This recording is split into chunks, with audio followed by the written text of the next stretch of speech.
po pangalan niyo ulit? Erlinda po. Ako din po. Infante. Ilan po yung mga anak ko? Isang lalaki po, high school.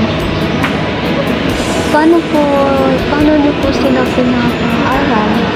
Ano po, mag-aaral po ng kapitbahay ko. Hindi po ba kayo nahihirapan? Ako, yung family ko is din. Papa ko is fisherman, tapos mama ko housewife lang po. Kaso napunta ko dito. Yung brother ko napunta. Ano po, nagdidirang ng namamasada po. Kaya lang po, inihita, padyab-dyab lang po. Pag wala, di niya nakaya. Sa bahay na lang po. Kung meron sanang tumulong sa amin, wala naman tumutulong po sa amin. Walang wala, yung anak ko nag-aaral. High school. Ano siya po, na-drop po siya, hindi siya nakapasok.